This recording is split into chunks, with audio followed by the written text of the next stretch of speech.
This world is getting more and more unstable. There is more and more violence every day, and especially towards executive businessmen, to their families, etc.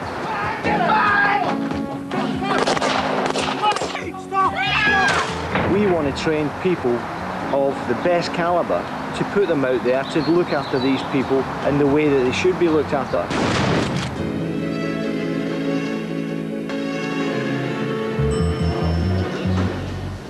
Okay, everybody ready to go? Yep. Down to the park, standing circuit, 100% effort. As soon as you're through, hands on chest, deep breathing, 15 seconds.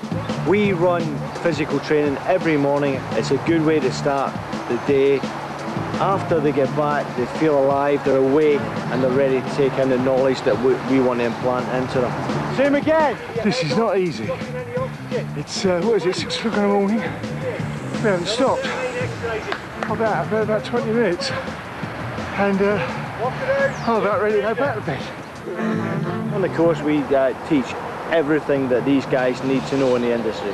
From protocol, which is how they dress, their habits when they're on the job, right the way through to powers of arrest, both in the UK and the US, how to drive, weapon training, walking drills, how you move your principal around various areas, to anti-ambush drills, moving the principal from one vehicle to another vehicle under fire.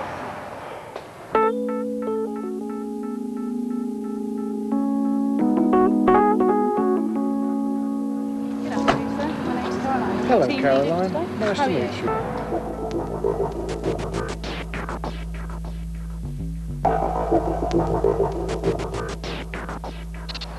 We're not looking at providing people towards the entertainment industry or film stars or whatever. Our ideal market is the corporate businessman. Insurance companies demand that if businessmen go into certain areas in the world that they have close protection officers, which suits me. Doing this training course takes me back to things I've done in the past. I left the police, I tried to do other things, and can't turn me into a financial advisor or a computer operator. I've got to do what I've done.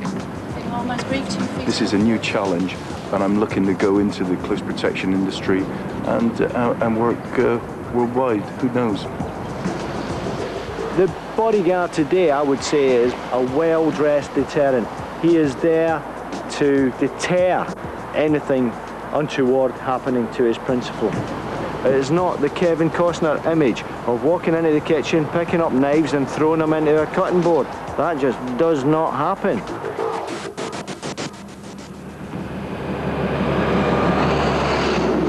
You will be given the threat level. You will be nominated the team leader, the BG. It's then up to the team leader to take his team away and give them the brief. Do not take any criticism personally, because you will make mistakes.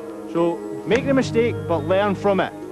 Okay, so what we're going to do first thing this morning is we're going to start on the drawing techniques. And you've got the bend. What we have here today is the culmination of all the theory.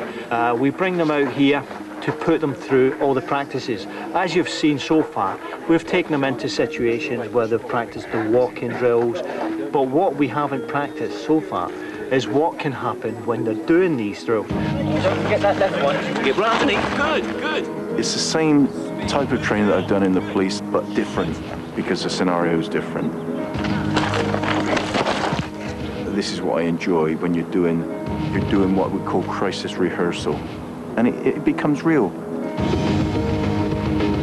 Your most dangerous time when you're with a client is when he's travelling, and so a lot of emphasis goes on getting your client safely out of the car and into the venue or into his house. These are the most likely times that if there is a threat, you can expect an attack. Up until now, the students have only practiced getting in and out of the vehicle without anything happening. Now we throw situations at them. It's no good doing it half-hearted. When you do these things, you do it for real. You start to get a bit trembly, the old pulse rate starts to go, and you're in there and you're living it. And as the ante gets upped, so the tension increases.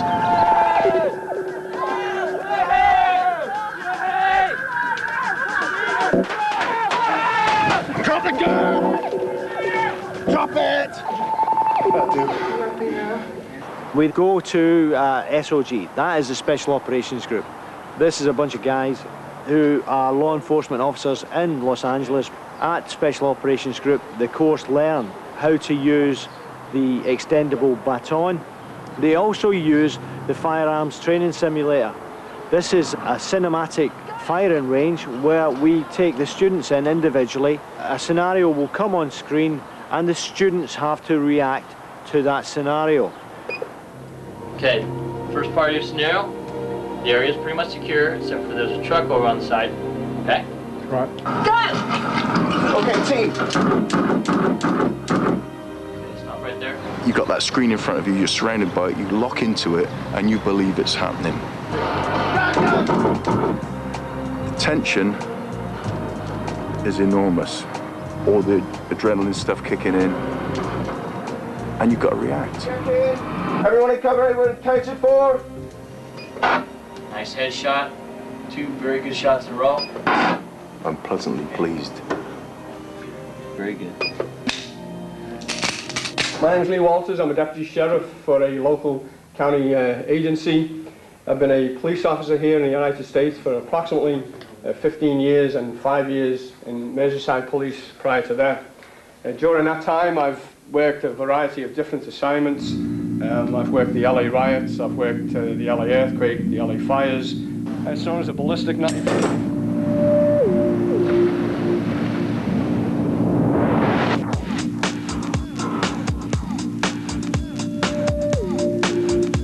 It's still 6 o'clock in the morning here. This is a short, sharp shock to them. We've got 3 less students this morning than there was yesterday morning. A couple of cracks are starting to show in a couple of people. This is a tough course.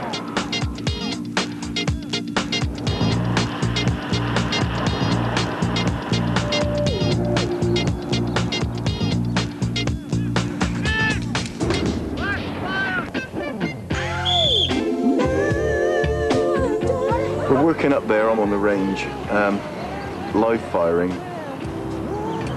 This is close you can get to the real thing. I'm 18 with a bullet. Got my finger on the trigger. I'm gonna pull it. It's scary stuff because there's only one way to go from there, and that is into a real scenario. I've been all through these scenarios before. It's a lot of hard work, but if you ever get in that position, it gives you an insight of what it's going to be like. And Sergeant Major Eddie and his team are really pumping it into us. They're making sure that we get these drills.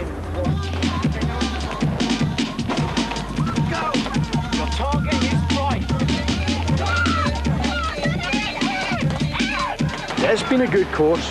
There's been a few moments, but it's been enjoyable, and there is some good operators amongst them.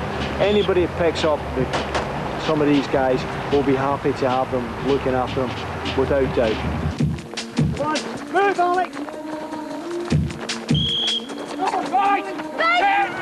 Chris has done extremely well because obviously with Chris's background as a police officer, his understanding of law, his natural abilities on combative techniques and as a first aider, they show to the fore. There was some things that he wasn't particularly comfortable on, but he persevered in these subjects and he came out on top, and at the end of the day he seemed to quite enjoy it.